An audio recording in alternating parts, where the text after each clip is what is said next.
Okay, so on to the very last track in Marin's Harmony of Hearts, which has absolutely been sensational. These 3 Harmony of Hearts series we're dropping today have all been absolutely top-notch. Top-notch, man. This has been a Sleep Token series. For those of you who are only joining us now, there's 2 other ones that dropped literally an hour ago and then a half an hour ago, right? So you must go back and listen to those because they're absolutely amazing. It was Alkaline and Rain that we did, and then this one over here is Sleep Token, Take Me Back to Eden. The reason I'm doing Take Me Back to Eden, even though you requested Ascensionism, Marin, is because I've already done Ascensionism.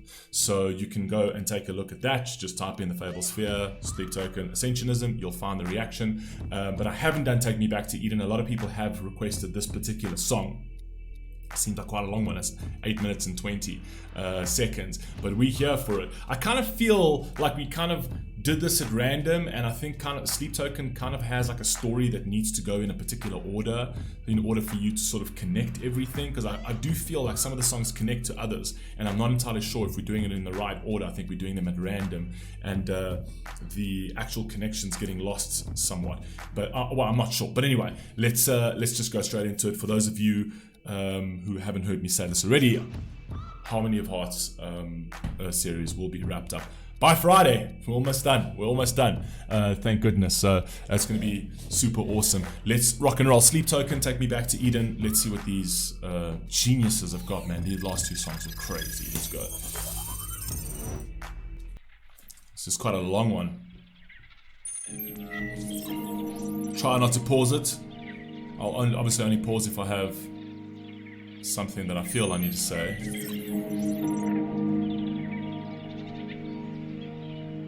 I like the birds and those kind of sounds kind of playing into the Garden of Eden. Nature.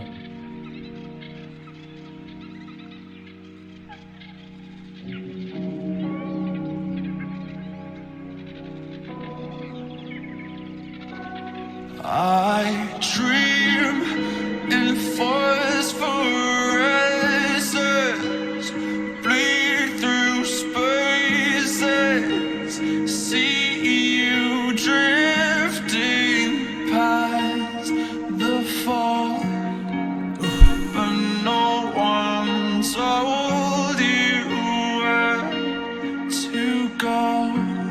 Ooh, fire. Already there, I see you drifting past the fog and no one told you where to go. I can see you lost, right? I can see it. You know what I mean? Again, they're talking about a relationship. A lot of these songs are about a relationship and like his personal love strifes, essentially.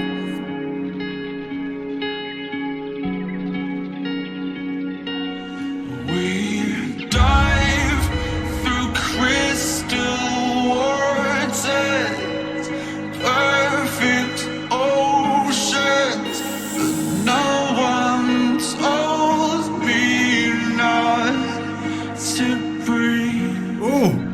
And now the weightless. The imagery that these guys create in your head. What am I doing? I don't know. Sorry, I went back. We'll just play it from the beginning. The imagery that he paints in your head, he's literally you can picture the Garden of Eden over here, right? As we dive into crystal waters, everything is so beautiful, but there's going to be some tragedy here, absolutely, as it is written about the Garden of Eden, right? The tragedy. Who ate the apple? You know what I mean? Who ate the apple? The woman ate the apple. Is she going to eat the apple in this one? I'm not entirely sure, but the imagery is sensational. Let's go.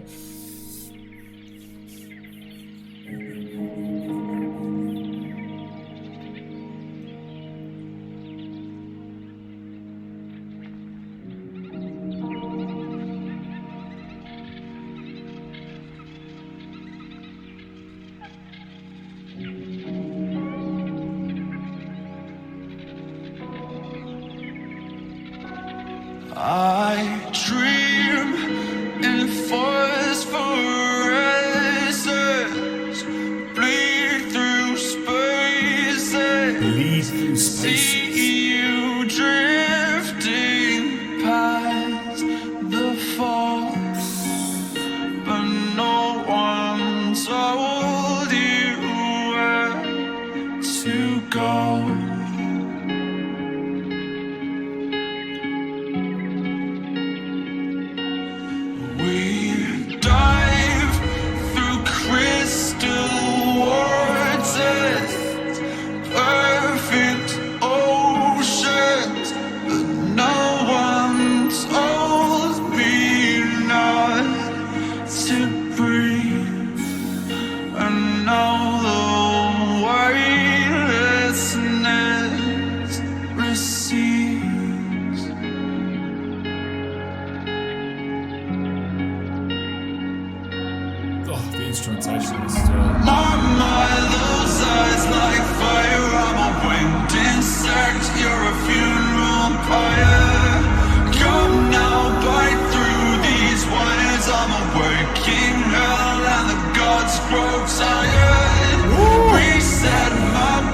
They are fucking ridiculous.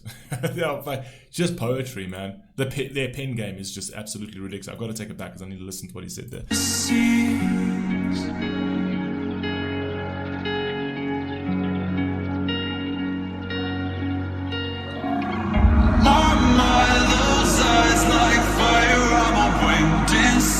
You're a funeral pyre. Come now, bite through these wires. I'm a working hell and the gods grow. So I'm a something insect and you a funeral choir, where it's almost like she's his demise, which kind of plays back into the Garden of Eden type vibe as well. Fire, I'm a winged insect. You're a funeral pyre. Come now, bite through these wires. I'm a working hell and the gods grow tired. Reset my patient violence along both lines of a pathway higher. Grow back your sharpest teeth, you know my desire. Pull back your sharpest teeth, you know my desire.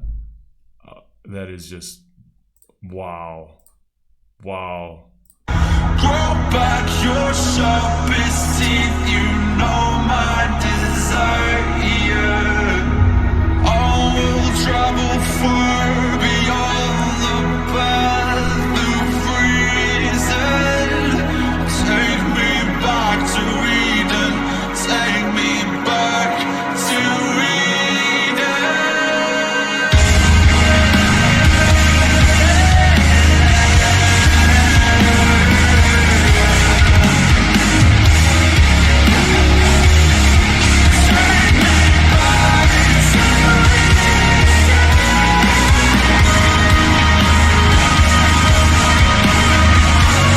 Okay, so let me give you my hypothesis on this. It could be right, it could be wrong, I don't know.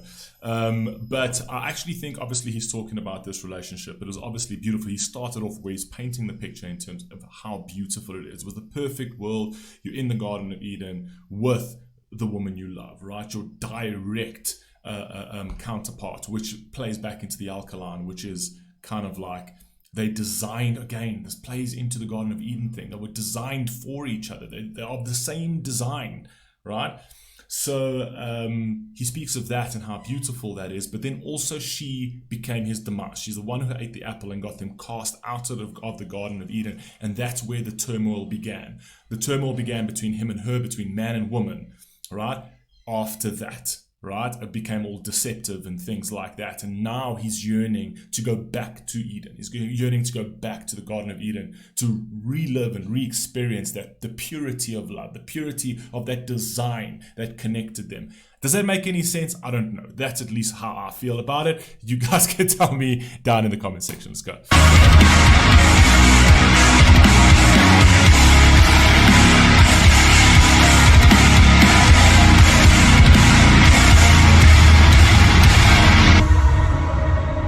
Such a beautiful fucking song. They don't miss these guys, man. And I love their ups and downs and a very atmospheric and very sort of isolated I sound. spit blood when I wake up. Sink porcelain stain, choking up brain matter and makeup. Just 2 days since the mainframe went down and I'm still messed up. Room feels like a meat freezer right Just 2 days since the mainframe went down and I'm messed up, essentially. So the mainframe being her will make up, essentially, and the mainframe being the Garden of Eden, which was the mainframe of their existence, the mainframe of their love, went down, right? And now I'm messed up. I'm cast out. I'm lost. I'm in that fog, as are you. Come on, man. Frame went down and I'm still messed up. Room feels like a meat freezer, right, dangling like cold cuts. Missed calls, answer phones from people I just don't trust. Mirror talk, fake love, but I'll take a pound of your flesh before you take a piece of my pay stub. White roses, bad doves, godmother, rise up. I need you to see me for what I have become. I need you to see me not for who I am. I need you to see me for what I've become, right? I don't want you to see me in my past. I want you to see me in my present and kind of sort of think about how that will progress into the future, but more about see me in my present, which is also another way of saying, look at me for who I am, right? But a lot of the times, because you make mistakes. So he's literally saying, I don't want you to see me for who I am, because then she can use that as a cudgel in terms of saying, well, that's who you are. Your mistakes are the sum total of you. And he's like, no, my mistakes, everybody makes mistakes, and my mistakes are in the past. I want you to see me for what I've become. I want you to see the improvement in me. Do you know what I mean? So beautiful way of saying me for what I have become. Those eyes like fire. I'm a winged insect. You're a funeral pyre. Come now, bite through these wires. I'm a waking hell and the gods. I love the juxtaposition between the insect and the funeral choir, because it's almost like he's trying to allude to the fact that she would be the death of him, but yet in such a beautiful way, right? Because the funeral choir is beautiful, right? It's very sort of harmonic and very it's just got a beautiful atmospheric sound to it. And he is like, I'm easily crushed. Right, I'm easily to crush, essentially, and the way you crush me is with your vulnerability. The way you crush me is with your finesse, with your fragility. It crushes me. You're so much more powerful than I am. Do you know what I mean? And you crush me with your beauty is basically what I'm trying to say. I'll bite through these wires. I'm a waking hell and the gods grow tired. Reset my patient violence along both lines of a pathway higher. Grow back your sharpest teeth. You know my desire. Love that line. Where are we going? The switch ups on Sleep Token is absolutely mad.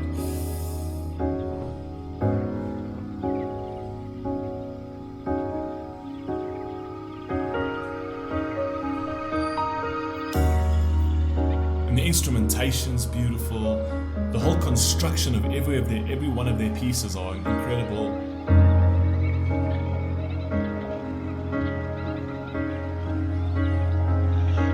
It goes to show, does it not, that we've no idea what we've got until we lose it. 100%. Now he goes into the more serene part of the song. The last part was more the pain, the agony, the combative. It was the casting out of the Garden of Eden. And now it's the reflection point. Now it's the gratitude. Now it's the introspection. And that's what happens to every single person on an individual level, right? They have their Garden of Eden. They make mistakes. They get cast out of it. Even in their own mind, the consequences come. And then afterwards, there comes this moment of reflection, essentially. And that should be your serene point, the point where you find an equilibrium in your life. And this is basically what he's speaking to about in this actual relationships. Looking back, where did we go wrong? You know what I mean? How did this get so bad? Right? I like that. Let's go. No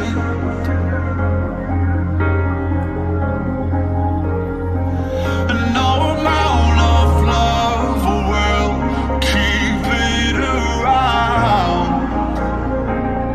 if we don't choose it. True. And I don't know what's got its teeth in me, but I'm about to bite it back in anger. No amount of self-sorrow fury will bring back the glory of innocence.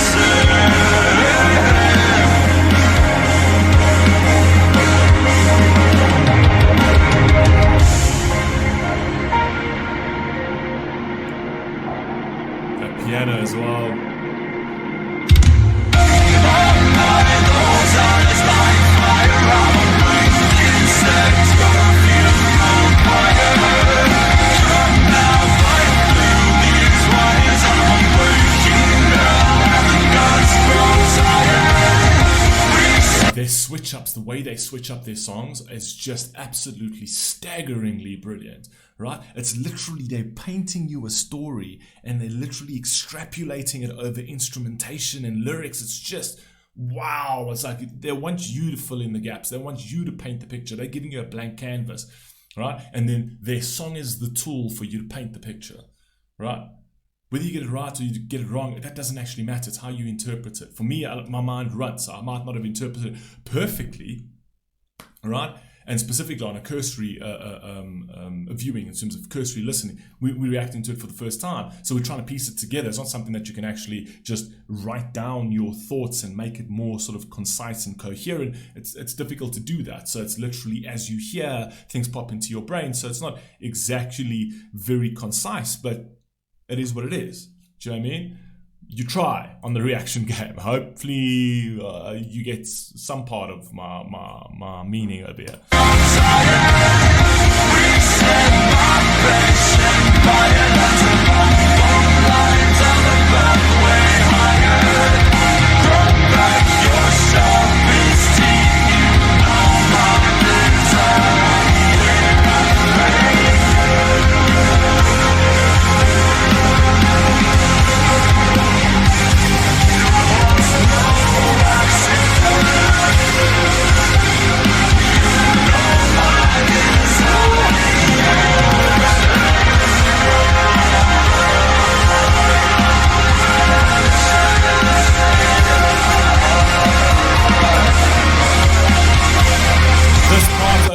This part over here is the yearning. It's the yearning to go back to Eden. It's, you know, my desire. I just want to go back to Eden.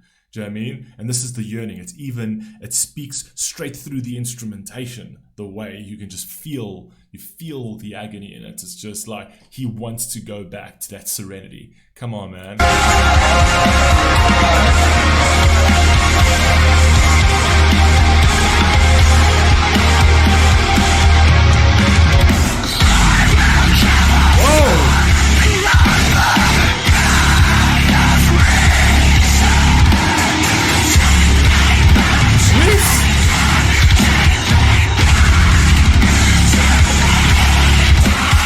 That's basically the snake. That's just the snake creeping in, right? That's the lies, that's the demons, that's the shadows, right? That's the thing that tries to throw him off into the fog. And she is the one that'll bring him back to Eden. But this over here is just, it's basically sin. It's basically the snake. It's basically the manipulation is what's being depicted here.